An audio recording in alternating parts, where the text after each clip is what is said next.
Ananias e Safira. Um homem chamado Ananias, com Safira, sua mulher, também vendeu uma propriedade.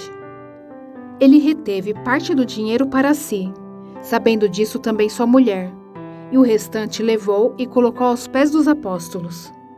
Então perguntou Pedro: Ananias, como você permitiu que Satanás enchesse seu coração ao ponto de você mentir ao Espírito Santo e guardar para si uma parte do dinheiro que recebeu pela propriedade?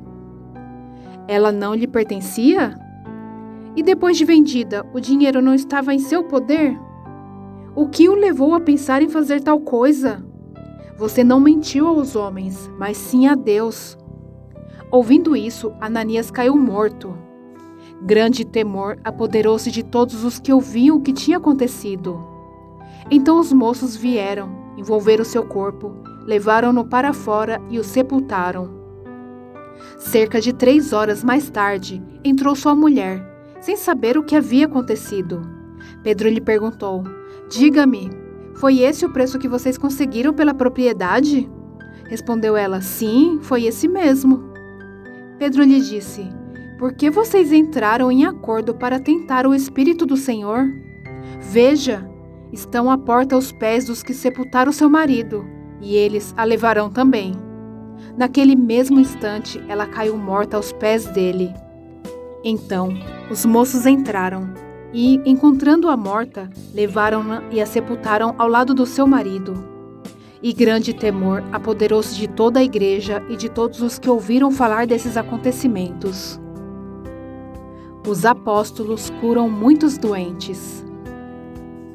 Os apóstolos realizavam muitos sinais e maravilhas entre o povo. Todos os que creram costumavam reunir-se no pórtico de Salomão. Dos demais, ninguém ousava juntar-se a eles, embora o povo estivesse em alto conceito. Em número cada vez maior, homens e mulheres criam no Senhor e lhes eram acrescentados, de modo que o povo também levava os doentes às ruas e os colocava em camas e macas, para que pelo menos a sombra de Pedro se projetasse sobre alguns, enquanto ele passava. Afluíam também multidões das cidades próximas a Jerusalém, trazendo seus doentes e os que eram atormentados por espíritos imundos, e todos eram curados. Os apóstolos são perseguidos. Então, o sumo sacerdote e todos os seus companheiros, membros do partido dos saduceus, ficaram cheios de inveja. Por isso mandaram prender os apóstolos, colocando-os numa prisão pública. Mas durante a noite, um anjo do Senhor abriu as portas do cárcere, levou-os para fora e disse: Dirijam-se ao templo e relatem ao povo toda a mensagem desta vida. Ao amanhecer, eles entraram no pátio do templo, como haviam sido instruídos, e começaram a ensinar o povo.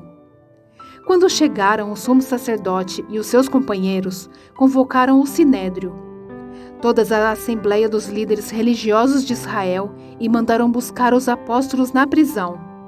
Todavia, ao chegarem à prisão, os guardas não o encontraram ali. Então voltaram e relataram: Encontramos a prisão trancada com toda a segurança, com os guardas diante das portas, mas quando as abrimos não havia ninguém.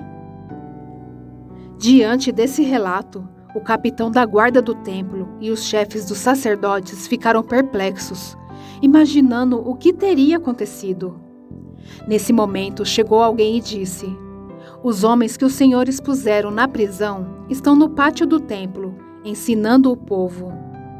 Então, indo para lá com os guardas, o capitão trouxe os apóstolos, mas sem o uso de força, pois temiam que o povo os apedrejasse. Tendo levado os apóstolos, apresentaram-nos ao sinédrio para serem interrogados pelo sumo sacerdote, que lhes disse: Temos ordem expressas a vocês para que não ensinem neste nome. Todavia, vocês encheram Jerusalém com sua doutrina e nos querem tornar culpados do sangue desse homem. Pedro e os outros apóstolos responderam: É preciso obedecer antes a Deus do que aos homens. O Deus dos nossos antepassados ressuscitou Jesus, a quem os senhores mataram, suspendendo-o no madeiro. Deus o exaltou, colocando-o à sua direita como príncipe e salvador, para dar a Israel arrependimento e perdão de pecados. Nós somos testemunha dessas coisas, bem como o Espírito Santo, que Deus concedeu aos que lhe obedecem. Ouvindo isso, eles ficaram furiosos e queriam matá-los. Mas um fariseu chamado Gamaliel, mestre da lei, respeitado por todo o povo, levantou-se no sinédrio e pediu que os homens fossem retirados por um momento.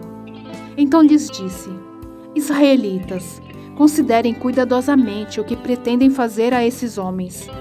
Há algum tempo apareceu Teudas, reivindicando ser alguém, e cerca de 400 homens se juntaram a ele.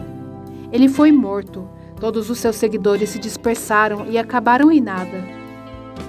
Depois dele, nos dias do recenseamento, apareceu Judas, o galileu, que liderou um grupo em rebelião. Ele também foi morto, e todos os seus seguidores foram dispersos. Portanto, neste caso eu aconselho: deixem esses homens em paz e soltem-nos. Se o propósito ou a atividade deles for de origem humana, fracassará. Se proceder de Deus, vocês não serão capazes de impedi-los, pois se acharão lutando contra Deus. Eles foram convencidos pelo discurso de Gamaliel. Chamaram os apóstolos e mandaram açoitá-los. Depois, ordenaram-lhes que não falassem no nome de Jesus e os deixaram sair em liberdade.